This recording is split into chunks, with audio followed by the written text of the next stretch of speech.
fayyaan waa hunda caalti. Fayyaan jiraannaan wanti hundu laaftudha. Qabeenya hanga fedhu guddatu fayyaa malee bu'aan qabu. Fayyaan kenna Rabbi guddaati. Hedduun keenya qananii Rabbiin nurratti ol quba hin qabnu. Yeroo fayyaa qabnu kanatti of dagannee waan abaduu hin dhukkubsanne of seena.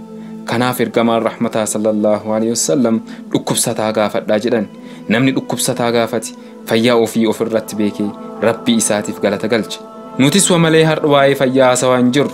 Obboleettii teenya fayyaa dhabde tokkotu akka dubbannu nu godhe. Obboleettiin teenya tun magaalaa Madiinaa jiraata turti. Baatii 4 dura rakkoon hamaan tokko isii mudate.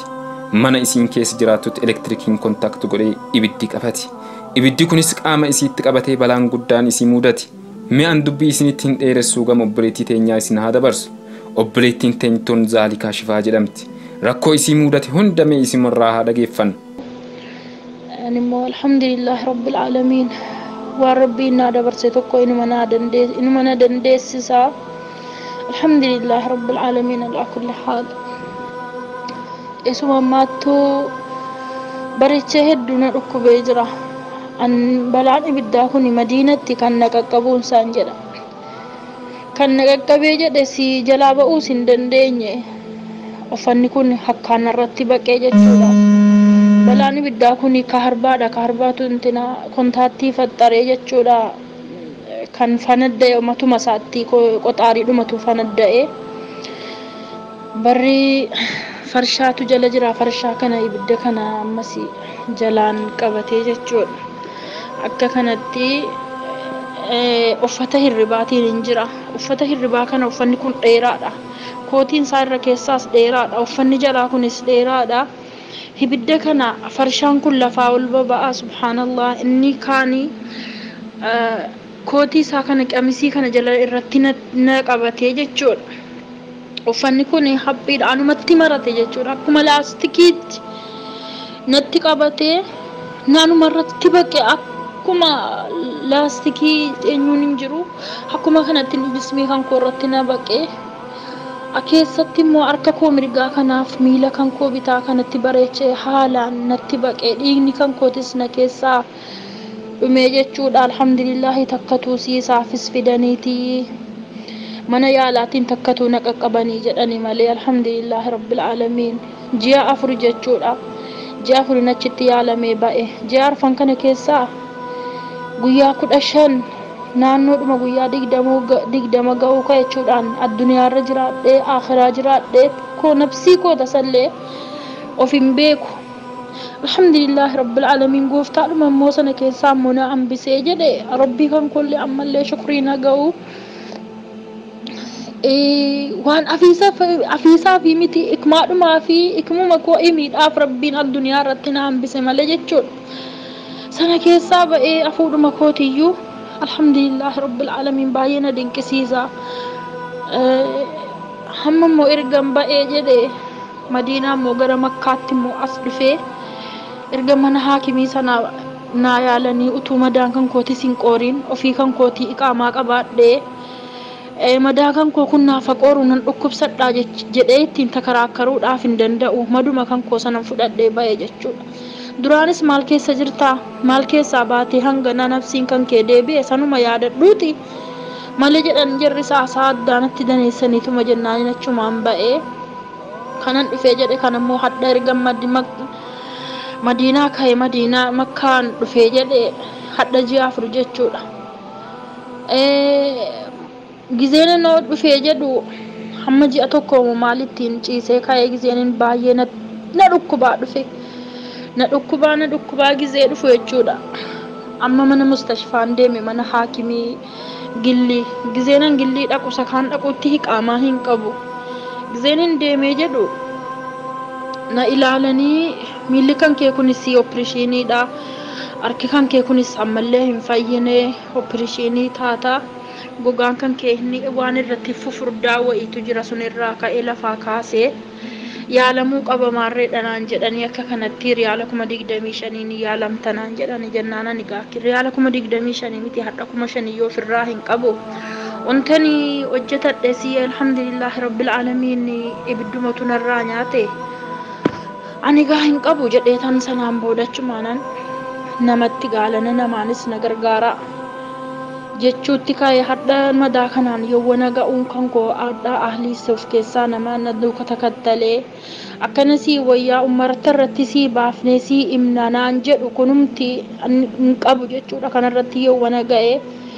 kanumayyuu immoo alhamdulillahi rabbil aalamiin rahmata rabbii keessaanii immoo ammuma kana immoo namni kun immoo dhukkuba kan kee isa kana rabbumatu naa dubbate malee rabbumatu keessaa qaba jiru kan koo keessaa kana malee alhamdulillahi rabbil aalamiin ammuma kana iyyuu namni immoo akkamitti jirta maaltu si dhukkube jedhee na gaafachuudhaaf alhamdulillahi rabbil aalamiin galanni kan saatii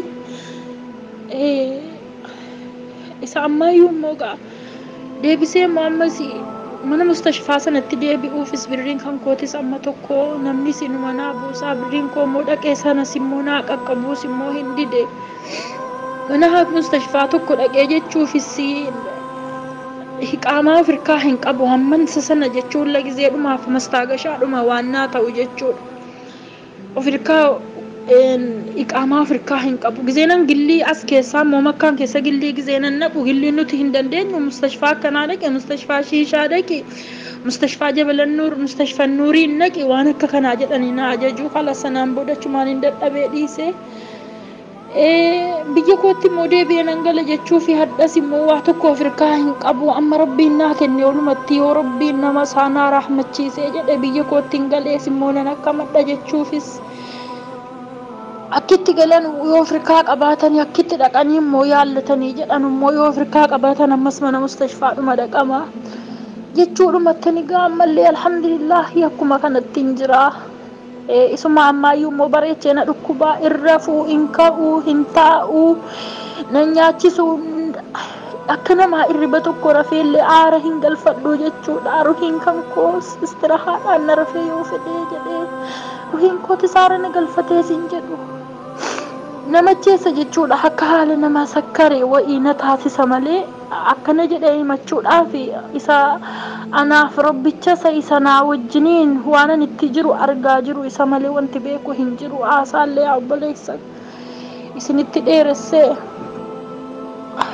alhamdulillahi rabbil aalamiin alhamdulillah ala kulli haal alhamdulillahi rabbil aalamiin assalaamu alaykum warahmatullahi wabarakaatuhu kana fakkaata jechuudha fayyaan harka rabbii jirti nutis bor waan nu muudachuuf deemu hin beeknu rakkoo irratti waliif dirmachuun dirqama namummaati warri keeyriif dhaabat gareen sumayyootaaf bilaalotaa dubbitan dhageenyaan yeruma san garmanan obboleetti teenyatti imalan rakkoo isii muudates gaafatanii gargaarsi yeroof taatu gumaachan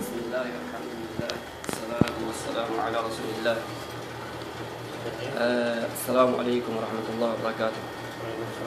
نعم وأن أسجن في أبولتي تين تا مدينة الكوبا سات تنا أيضاً إسي تنا يورب النوار غاري أكا يالي قدامتو أكا بددامتو أكا غرتني حاكمين إسي بددو جتشا يالي وانساني بدوفنه نامن أما ولين دوفنه شيخ غزالي جدامني شيخ غزالي حاجي أبو سلحيته كان ساتان شيء نكونه شو ما كذالي كون كان ساتاني ولا كان دكانا تان جتودا أما أنك غري كنا إرتة وان نقطني أك غرغرسات تكنمه بر ريال كوماشان ريال كوماشاني كونين غايجة شابتون تهين لو كاغرتة ورون غرغرا إنسان جرام باي إيوان تهيف خدمان إنسان إسلام غرغرا جرون غرين باي إيوان تهيف بري ما كوماشان نتكنني في الجلاني kanaaf jecha nu amma obboleettii teenya tanallee akkatti gubatte gaafachuu barbaanna tunillee geetticha osoo hin ta'in amma riyaalli 5,000 harka Shehu Magaazaliitti kennanii gartanii akka isaan bira ta'e riyaala 5,000 jechuudha takka lama sadii afur shan isaan bira ta'e